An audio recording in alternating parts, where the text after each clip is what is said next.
And welcome back to Wingman Wisdom, everybody. I am the RV Wingman.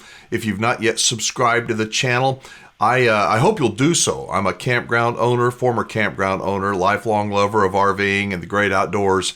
And I enjoy most of the people most of the time that do it. And here on Wingman Wisdom, it's sort of like a virtual campfire where I pontificate, but I do it on video. Y'all just write to me and we talk back and forth, and we talk about camping, RVing, and life in general, all with the hopes of trying to help other people. I've got a bunch of Facebook groups, that our theme is RVers helping RVers, but it really could be human beings trying to help other human beings. So thank you for being with me. Have you ever heard the saying, and I'm sure you have, especially if you're if you're a mature adult, hey, don't take things so personally. When people have told me that through my life, it's like, that's you. I do take things personally. I've been an entrepreneur. I'm not a very good employee, but I have employed a bunch of people. And as a business owner, as an entrepreneur, I do take things personally, very personally. I take pride in the good things that I do, and it kills me when I screw up. But I take it personally, and I believe that by taking things personally, we are better able to make adjustments in our life to make other people happy, and it achieves everybody's goals. So in business, I see this corporate takeover of mom and pop campgrounds and small businesses, and I don't think that the corporations take things personally. I don't think a lot of RV dealers take things personally. The dealers I work with, I call them mom and pop dealerships, but they're bigger than mom and pop dealerships. They are privately owned, family run, pretty much family operated dealerships. And these people are kind of like me, probably like you. They do take things personally. I want to do business with people that take things personally. Now, what's one of the qualities that people like me take? We have to sometimes acknowledge that things don't always go our way. So that's part of the conversation I had recently with my good friend, Cannon Combs from RV Station. If you want to know what people, in the RV business are like that take things personally, Cannon Combs is one of them. The shows that I've gone to, Cannon, the buyers seem, like you said, the numbers do seem to be lower in terms of attendance, but the buyers seem to be more astute. They're more calm. A lot of them are taking notes. They seem to be asking much deeper questions, which is a good thing because they're making the right decision out of the gate instead of just making an emotional one. What are you seeing? I mean, same thing. Same thing. A lot less impulsive buyers and a lot more educated buyers, which is, it's good for the dealers that treat their customers right? It separates us. So no, we do see that. January was actually very good for us. And we think as we go along that we're going to see more educated buyers go onto the lots and making educated decisions. You've got to, as the owner of the dealership, you got to love that. I mean, I would think, because that means future problems are going to be minimal from, Yes. Yeah. I mean, it's kind of been our MO the whole time. Is like, hey, look, we're building relationships with these customers. We want to take care of them. And if we do that, they're going to come back. They're going to send their friends and stuff like that. So the more educated a customer is, it's way better for all of us. Really, it's better for everybody in the industry. Now, it's going to separate some of the brands that aren't quite up to par, right? Mm-hmm. It's definitely going to take out, I wouldn't say OEs. Obviously, there's only, 3 major OEs now. So, but some of the brands that aren't, keeping up and the quality's kind of come down, they're going to slowly go away. It's the same with the dealerships, right? The dealerships that don't take care of their customers. And, sooner or later, it's going to catch up with them. Same thing with the brands, I think. But that's a good thing. I mean, for the consumer, yes? Oh, for sure. I mean, I think it's good. I mean, I think as we evolve, the business keeps getting, we're a lot more innovative. Like you said, with the customers educated and what we're doing as an industry, I mean, the products that they're spitting out, the good ones are phenomenal. And the construction, I mean, the build of the better brands is awesome. It's not as good as it could be because you still have supply issues, right? You still, you don't have supply issues as far as a trailer, but you do have on the parts end, right? So sometimes there's hangups in the factories. I think for the most part that's caught up. But they kind of worked through that, and that was some of the issues we were getting through COVID because they couldn't get anything, and they're trying to get their hands on anything to spit them out so that we could supply. But that's kind of slowed down. So the products now on the better brands, it's good.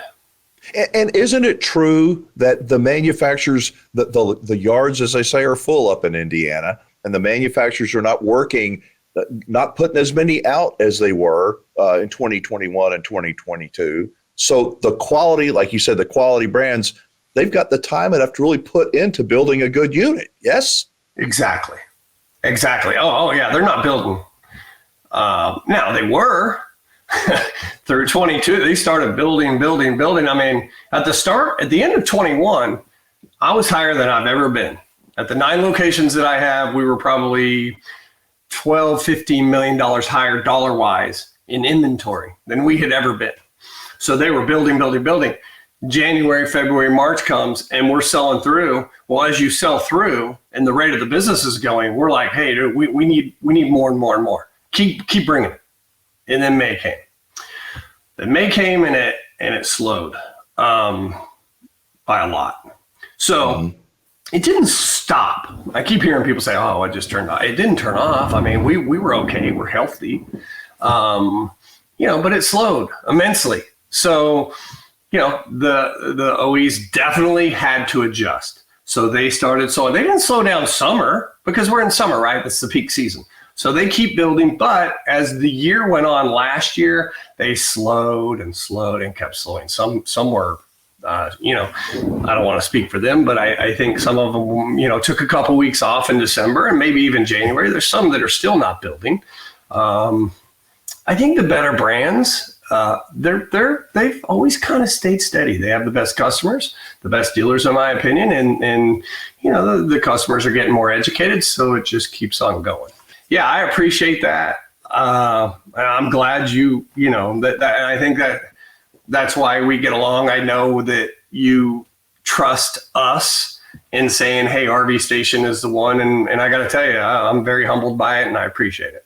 Well, it goes both ways because, as a guy who's supposed to be semi-retired, and my wife is like, let's go cruising, more cruising. But I love doing these videos, and I love trying to connect people that care with people that care, and forming that relationship between a great dealer and a consumer I take pride in that. And I know that you take pride in every one of your business transactions. And when something goes south, and sometimes they do go south, you take it personally. Talk to me about that. And I know that, I don't like, the worst thing I see in my days are a 1-star Google rating, right? Or a Yelp or somebody that blows us up.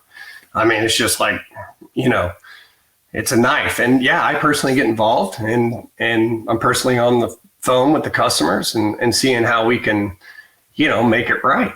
So, and I think you and I have had these multiple conversations about this. 99% of the time, the Google rating's gone and everything's okay. But there is that 1% of there's some man, there's a few people out there that there ain't nothing I can do. I mean, I'm on the phone with these people personally.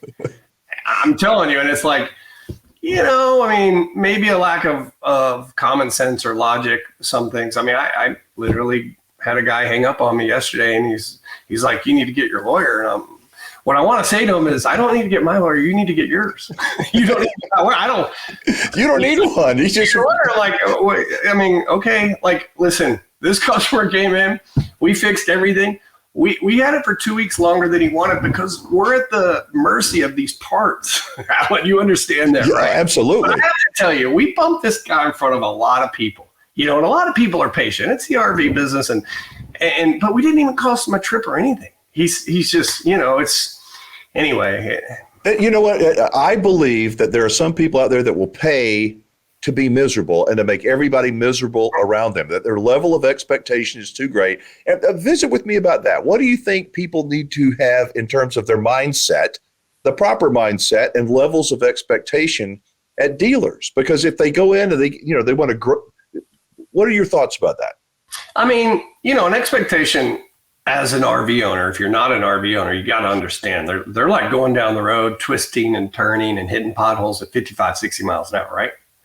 So you have to understand that there's going to be things that go wrong.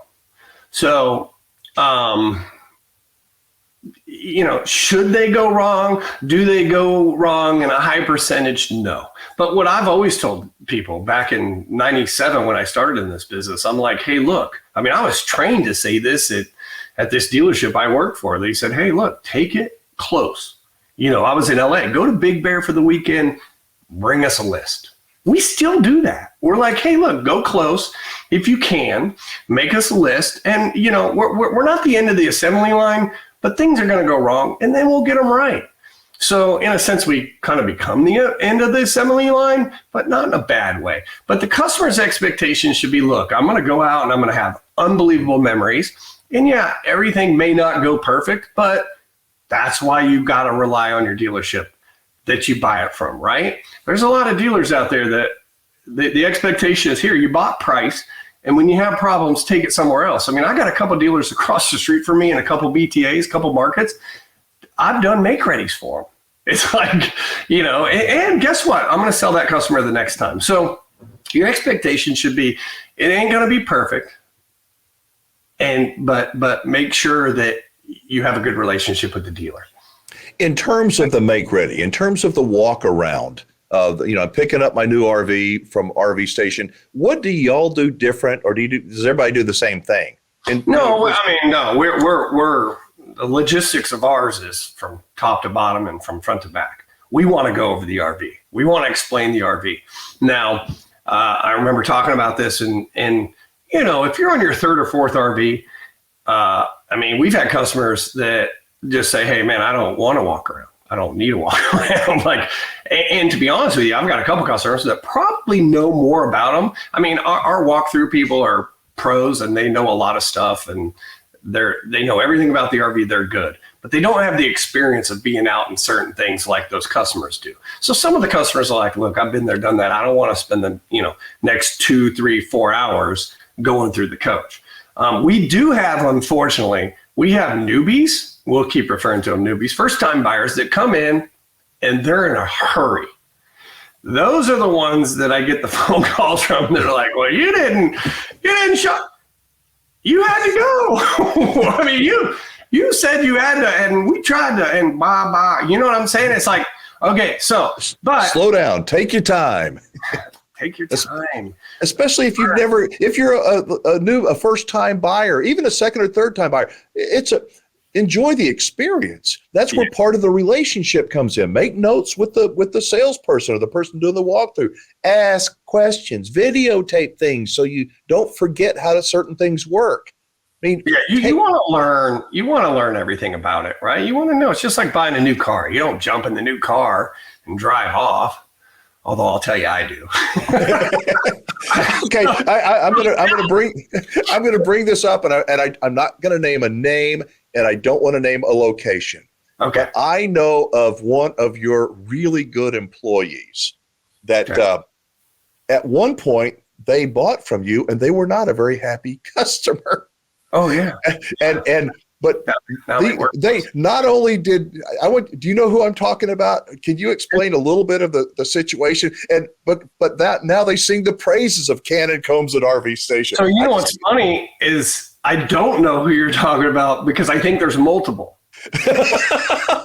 I'm not kidding. Like I have 2 people that like wanted blood and now they work for us. Seriously. How does that happen? Are you talking about the one in Oklahoma? I'm not going to tell you. Oh, okay. Yeah. So yeah, we had a guy bought a trailer, worked in the oil fields, and he'd call me up and just, first of all, he would get me on the phone and be like, I can't believe that the owner's calling me. And I'm like, he goes, thank you, but, and then he just ripped me out. But he was so meticulous. And I was talking to him, so as I got into his issues, which were really honestly, we were waiting for the OE. I mean, our hands were tied, and he understood that. So the more and more I talked to him, I was like, this guy's really smart. So I called the general manager. I said, hey, has X ever been up? Have you dealt with him? He's like, yeah. I go, don't we need a sales guy up there? And he goes, yeah. I go, dude, I said, I think I'm gonna call him and offer him a job. He's like, you're crazy. I go, no, seriously, dude, he's doing a great job for us. I mean, he was very meticulous about the details of what was going on, and I am too. When I get you on the phone, I want to know the whole story, right? Yeah. And I'm 90% of the time we're at fault, and we gotta make it right. But the thing is, we will, and of the 90%, by the way, a lot of it is we're waiting on parts, because parts has been a very strenuous part of the business. It's catching up. It's getting better, so there's not as much wait times. But yeah, now he works for us. So it's exciting. And by the way, sometimes I just get a feeling, and this guy, he's done really well. I love how you're able to turn somebody that is maybe on the verge of going nuclear into one of your best employees who loves you, and that is a magical quality. I don't think you can measure it. I don't think you can look it up on a stat sheet. It is something that y'all carry there under your brand. Another reason why I appreciate what y'all do. Yeah, I appreciate it. Yeah. I mean, look, it comes down to the relationships we're talking about, right? We want to build a relationship with you, and we want the experience to be 5 stars. It's kind of our whole MO. So that is today's conversation with a man that I say takes things very, very personally. He wants his customers to be happy. He doesn't want to sell them an RV one time. He wants to sell them an RV for the rest of their life. He wants to sell their friends RVs. And he believes, like I do, the best way to do that is to keep your word. Do the best you can. Own it when you make a mistake. And do take things personally. If you'd like to get a hold of Cannon Combs, you can click the word more and the description will open up, and he is one of my Wingman approved dealers. I love the way they do business, but there's a lot of those Wingman approved dealers down here in the description of the video. Each one of these dealers takes things personally. You will not be treated like a number. Speaking of personally, if you would like a special introduction from me, not just here, meet so-and-so, but a special introduction to a dealer that I trust, I will give that to you. It matters to me. You are not just a number. You will be connected with somebody that I trust, somebody that will give you their all, somebody that I believe will give you the best possible pre-buy, buying, and owning experience possible with a great price. These are not perfect people, but I promise you they're as good as you will ever find in the RV industry, and I will connect you with them. I don't get paid a finder's fee, don't get paid a commission. You don't have to pay me anything. You can pay me by saying thank you. It's my way of it gives me a lot of psychic income to help people. I take this personally, very, very personally, and I want you to meet the best people in the RV industry. So thanks to Cannon Combs, and thank you for watching. If you've got a comment, please drop it down below. Also, my email address is down below, and if you'd like to leave me a voicemail, I listen to all my voicemail messages as well. So thank you so much for watching. I'm Alan Warren, the RV Wingman. Be safe, have fun, play nice, and don't leave your good manners at home.